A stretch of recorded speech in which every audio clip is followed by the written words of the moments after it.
beaucoup de personnes, qu'est-ce qu'ils font? Ils apprennent une chose, ils laissent tomber, ils pratiquent pas la répétition que j'ai partagée précédemment, ils apprennent une chose, ils disent c'est bon, ok, c'est bon, rendez-vous au pays des merveilles. S'ils apprennent une langue, et moi c'est quelque chose que j'ai fait dans l'apprentissage de l'anglais. Il faut savoir que l'anglais, moi par exemple, j'ai commencé à apprendre l'anglais fin de l'école primaire, début collège, en fin de collège, je commençais à m'y mettre vraiment. Et jusqu'à maintenant, par exemple, il y a toujours, au bout d'un moment, j'ai commencé à en avoir marre parce que je commençais à bien parler avec les gens. Quand j'ai vu que je commençais à voyager, parler bien avec les gens et que les gens me comprennent et que j'arrive à me faire comprendre, je m'en foutais des fois de faire quelques erreurs. Voilà, je m'en foutais des fois de faire quelques erreurs, ainsi de suite. Et à un moment donné, je me rappelle quand j'étais au lycée, des fois, il y a certains vocabulaires même qu'on me donne à l'école, surtout les vocabulaires qu'on me donne à l'école. Parce qu'en fait, à l'école, on va te donner des vocabulaires à apprendre en anglais, mais en fait, les vocabulaires qu'on te demande à apprendre à l'école, certains de ces vocabulaires, tu les utilises même pas dans la vraie vie. Tu les utilises même pas dans la vraie vie. Et qu'est-ce que tu fais? Moi, je les apprends une fois pour le partiel et dès que le partiel passe, je les ai oubliés.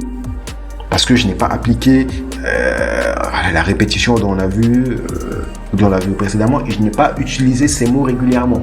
Si tu vois en français, ou si tu apprends une langue, anglais, espagnol, moi par exemple, là, j'ai parlé espagnol en un mois. Sans apprendre l'espagnol. Je vais peut-être partager cette méthode dans une des vidéos si ça vous intéresse. J'ai appris l'espagnol en un mois, sans parler espagnol. Mais qu'est-ce qui a fait que je connais maintenant beaucoup de vocabulaire et tout. Comment ça s'est fait? La régularité, c'est l'une des choses. La régularité, c'est vraiment l'une des choses qui m'ont permis de parler l'espagnol en un mois, sans apprendre l'espagnol. Peut-être si ça vous intéresse, dites-moi. Je vais peut-être vous montrer comment je fais. Maintenant, la régularité, qu'est-ce que ça va te permettre? Ça va te permettre, une fois autre chose également, d'entraîner ta mémoire. Ça va te permettre d'entraîner ton mémoire. La mémoire, comme je l'ai dit dans des vidéos précédentes déjà, il faut la voir comme un muscle. Comme lorsque tu vois un Dwayne Johnson, un The Rock, il a des gros bras. Mes bras, ça fait même pas un 20e de son bras. Si tu vois, pourquoi lui, si tu vois ses bras, c'est parce qu'il les entraîne. Pour avoir des muscles comme ça, c'est parce qu'il va à la salle, il les entraîne. Sachant que moi aussi, je fais du sport tous les jours, même si on n'a pas le même volume. Mais voilà. Et l'idée, c'est plus tu entraînes, plus tu sollicites le muscle, plus tu vas être musclé.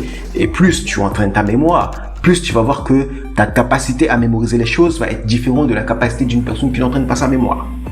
C'est-à-dire que plus si toi tu entraînes ta mémoire avec les techniques de mémorisation que je vais te partager dans mes vidéos ou autres, plus tu sollicites ta mémoire, plus ta capacité à entraîner plus ta capacité à avoir des automatismes va être différent que d'une autre personne qui n'apprend pas sa mémoire. C'est pareil pour les maths par exemple. Une personne qui va être habituée à faire des exercices de maths, lorsque tu vas mettre un nouvel exercice devant la personne, c'est son automatisme, ses capacités de pouvoir résoudre l'exercice va être différent d'une personne qui ne l'a jamais fait. Tout simplement.